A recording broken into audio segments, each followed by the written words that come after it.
En 2022, la WWE nous présentait un show tout à fait inédit du nom de Clash at the Castle. Bon, pour les fans américains, c'est juste un show tout à fait classique. Mais pour d'autres catch addicts, c'est totalement différent. En effet, Catch Addict Clash at the Castle 2022 est le premier PLE de la WWE à se dérouler en Europe depuis plus de 30 ans. Et grâce à ce PLE, la WWE a officialisé leur route vers l'Europe, ce qui va mener quelques années plus tard à la dinguerie que tout Catch Addict attendait avec impatience, à savoir Backlash. Et pour cette édition 2024 du show, la WWE ne fait pas escale au Pays de Galles, mais bien en Écosse, la terre natale d'un certain Drew McIntyre qui aura la possibilité chez lui d'écrire son histoire.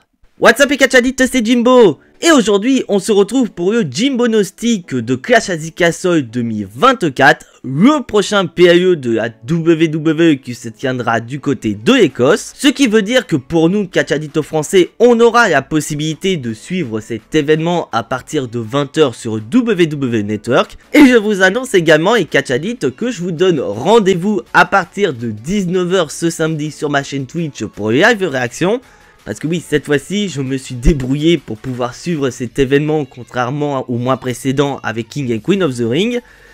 Et encore une fois, les Catch Addicts, je tiens à m'excuser pour mon manque de présence ces derniers temps sur la chaîne.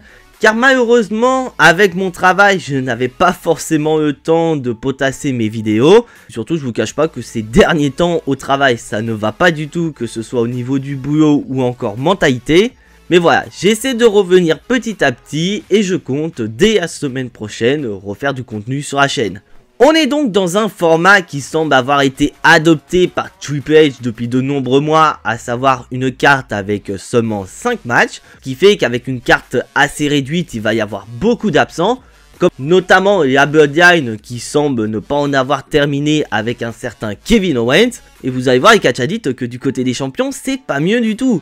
Car apparemment, il semble que c'est un petit peu un mois c'était championne et un mois c'est une autre championne. Car là, on n'a pas du tout la présence d'une certaine Liv Morgan. Liv Morgan qui va certainement être occupée à draguer Dominic Mysterio, vu que Judgment Day sont bannis des abords du ring pour le match de Damien Priest. Le champion des États-Unis, Logan Paul, n'est également pas présent. Oui, Logan Paul est certainement occupé à essayer de battre des records sur Tetrix. Et on parle pas des champions par équipe, que ce soit du côté de Raw ou SmackDown, c'est une véritable catastrophe. Ah, c'est limite à se demander si on n'aurait pas dû garder ce format où il n'y avait qu'une seule équipe championne. Mais quoi qu'il en soit, les Catch Addicts, cette introduction est beaucoup trop longue. C'est parti pour le Jimbo No Stick de Clash at the Castle.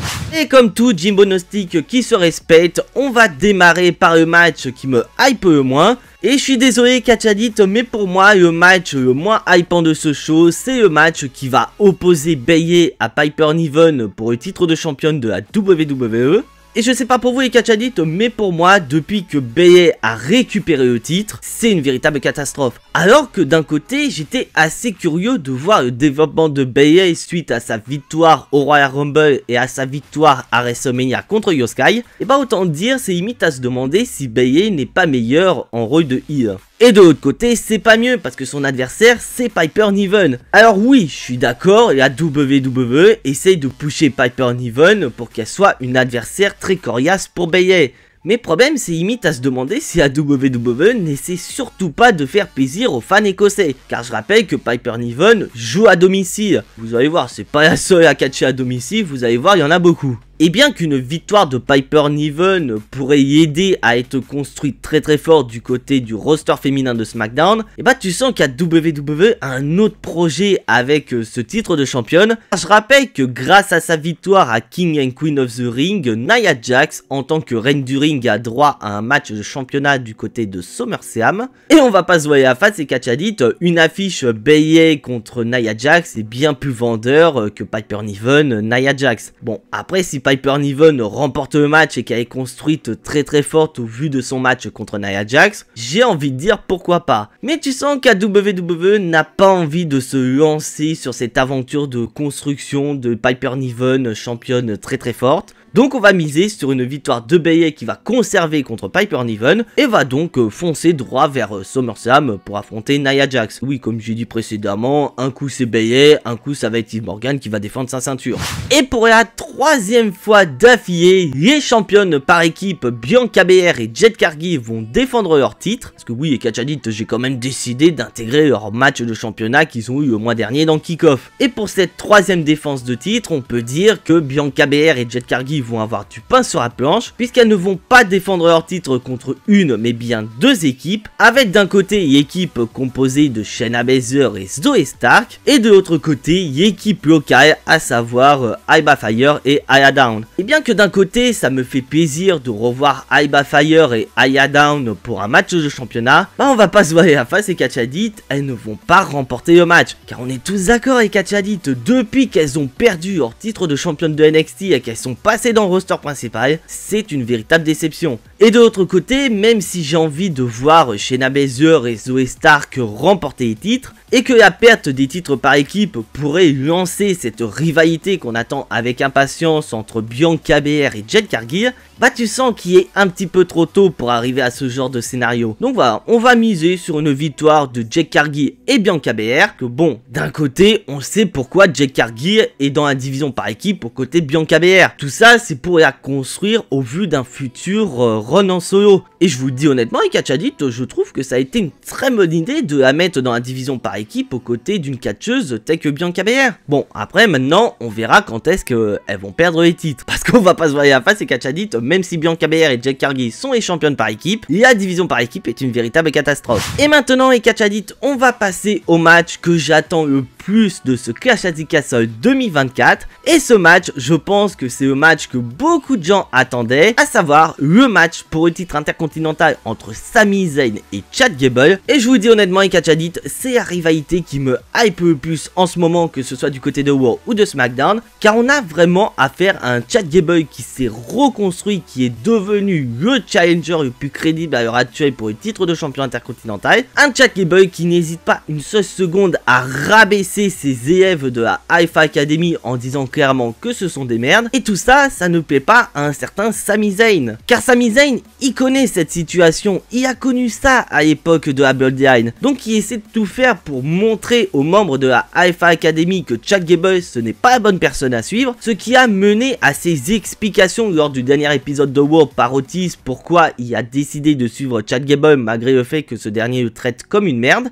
Et franchement, les catch addict, j'ai trouvé ça plutôt cool de voir un Otis qui a révélé à Sami Zayn que à l'époque où il était plus bactère, il avait tout perdu, à savoir son meilleur ami, sa gonzesse et sa maître Money in the Bank. Et le seul gars qui a cru en lui et qui lui a aidé à se reconstruire n'est d'autre que Chad Gable. Donc on va pas se voiler la face, et catch addict, celui qui va être au centre de ce match n'est nul autre que Otis. Car on se doute bien que Otis et les autres membres de la Alpha Academy vont être aux côtés de Chad Gable. Et au moment décisif, on va avoir Chad Gable qui pourrait très bien demander à Otis d'intervenir pour aider à remporter le match et le titre de champion intercontinental. Et comme les fois précédentes, on pourrait avoir Otis qui pourrait hésiter et Chad Gable pourrait péter une énième fois un câble contre lui. Et là, ça pourrait mener soit à la victoire de Chad Gable ou à la victoire de Sami Zayn. Et je vous dis honnêtement, les catch addict, ça va être mis dans les prochains du monostic, à savoir jouer à carte Joker. Et là, je vous avoue, je joue cette carte Joker sur ce match. J'ai envie de dire WWE, surprenez-nous, que ce soit Chad Gable ou Sami Zayn qui remporte le combat. Faites en sorte que ce match soit totalement dingue. Bon, après, d'un côté, on a un scénario qui peut très bien arriver, peu importe que ce soit Chad Gable ou Sami Zayn qui remporte le combat. Car on a beaucoup de rumeurs parlant d'un nouveau clan autour de Chad Gable et des Creed Brothers. Donc on pourrait très bien imaginer que lors du prochain épisode de Raw, Chad Gable pourrait très bien officialiser une alliance avec les Creed Brothers, annonçant bien évidemment le renvoi de la Alpha Academy, et ce peu importe que ce soit Chad Gable ou Sami Zayn qui remporte le combat. Donc voilà, j'ai envie de dire WWE, surprenez-moi, mais j'ai une petite préférence pour Chad Gable qui remporte le match et deviendra par la même occasion le nouveau champion intercontinental. Et maintenant les catch addicts, on va passer au prochain combat, et tu sens que ce match va être main event du show, à savoir AJ Styles contre Cody Rhodes volume 2 pour le titre Undisputed. Et à la différence du match 5 étoiles qu'on a eu du côté de Backlash entre les deux catcheurs, et bah ce match aura une stipulation puisque ce sera un I Quit match. Donc pour faire court et catch addict, un I Quit match c'est un match sans tomber, sans disqualification et sans prise de soumission, et que le seul moyen de remporter le combat c'est de faire dire à son adversaire I quit, j'abandonne. Une rivalité entre les deux qui a été mise en suspens à cause de ce qui s'est passé en Arabie Saoudite et avec Logan Paul, et la rivalité a pris un énorme bond en avant suite à la mise en scène d'AJ Styles qui nous a fait une Mark Henry. En gros, pour faire court, Mark Henry il y a de ça quelques années a simulé un départ à la retraite pour s'en prendre à John Cena, et bah figurez-vous les catch addicts qu'AJ Styles il a fait la même chose, il a simulé un départ à la retraite pour pouvoir s'en prendre plus facilement à Cody Rhodes, puisque depuis plusieurs semaines, AJ Styles a tenté d'avoir un match de championnat auprès de Nick Aldis, et on se doute bien, Nick Aldis il a dit non, t'as eu ton opportunité, donc tu redescends au bas de la liste et tu laisses sa place aux autres. Et voilà, AJ Styles il voulait absolument son match de championnat contre Cody Rhodes, donc ce qui a mené à cette mise en scène et à cette attaque du champion incontesté. Donc tout ça, ça a énervé Cody Rhodes et ce dernier a donné à AJ Styles ce qu'il voulait, à savoir un match de championnat. Mais voilà, Cody Rhodes ne veut pas seulement donner un match de championnat à AJ Styles, il veut lui faire dire les mots qu'il était censé dire il y a de ça quelques semaines, à savoir I quit, j'abandonne. Et autant dire que cet objectif semble être compliqué pour Cody Rhodes, car je vous rappelle les catch addicts que depuis que AJ Styles a fait ses débuts à WWE en 2016, AJ Styles n'a jamais abandonné, alors que Cody Rhodes, lui, il a abandonné des dizaines et des dizaines de fois. Donc autant dire que Cody Rhodes va avoir du pain sur la planche. Car en plus, il ne faut pas oublier que ce match est bien évidemment un match sans aucune disqualification, ce qui va laisser la porte ouverte à Gallows et Anderson d'intervenir à n'importe quel moment pour aider AJ Styles. Et voilà, faut être sérieux 5 minutes et catch addict. Ce match ne sert qu'à une seule chose, à construire davantage Cody Rhodes comme le super-héros de la WWE. Parce qu'on a souvent cette comparaison entre Cody Rhodes et John Cena. Parce que là, ça va être exactement la même situation. Car si vous êtes de la génération Catch Attack comme moi, vous avez certainement connu certains des plus grands matchs de la carrière de John Cena.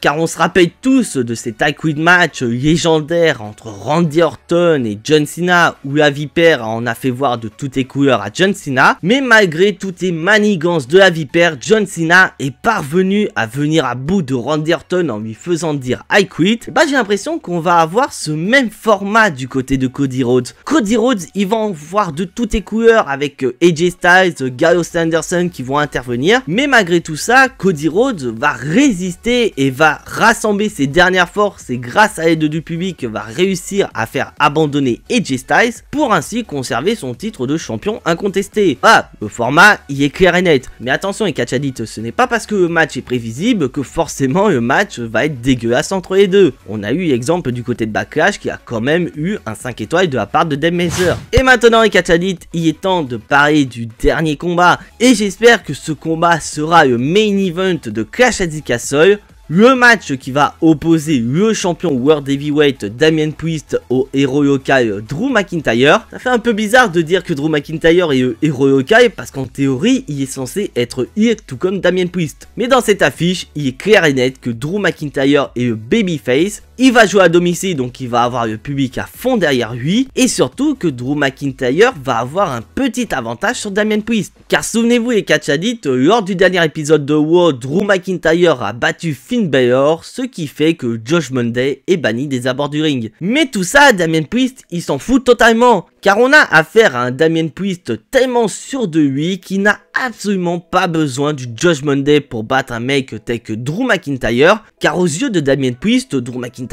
c'est juste un mec qui cherche des excuses pour justifier ses défaites. Et justement, en parlant de justification de ses défaites, il est tout à fait possible qu'il en trouve une lors de ce combat. Car on va pas se voiler la face et catch addicts, il va y avoir une intervention dans le combat. Bon certes, Josh Monday est banni, donc Drew McIntyre il est tranquille, ils ne vont pas intervenir. Mais je pense à une autre intervention question, figurez-vous. Et bah oui, Catch Addict, il se trouve que un certain CM Punk pourrait très bien intervenir dans le combat, probablement au moment où Drew McIntyre s'apprête à porter Ultime Claymore Kick pour le compte de 3. CM Punk pourrait très bien distraire Drew McIntyre, ce qui pourrait l'énerver et permettre à Damien Priest d'en profiter et river les épaules de Drew McIntyre et quitter Clash at the Castle, toujours champion World Heavyweight. Bon, après Catch Addict, je vais pas parler davantage de ce match car j'ai fait une vidéo il y a de ça quelques semaines qui parle de cette rivalité entre Drew McIntyre et CM Punk. Donc vous savez ce qu'il vous reste à faire après avoir vu cette vidéo, n'hésitez pas à aller la voir, je vous mets le lien en description. Mais quoi qu'il en soit, même si j'aurais bien voulu voir Drew McIntyre champion World Heavyweight chez lui, bah il est clair et net que ce sera pas son moment. Sachant qu'en plus on a un certain Gunther, tout comme Nia Jax a droit à un match de championnat du côté de SummerSlam, ce sera un petit peu con de mettre Drew McIntyre champion World Heavyweight au vu de son affiche de dingue qu'il pourrait avoir contre CM Punk.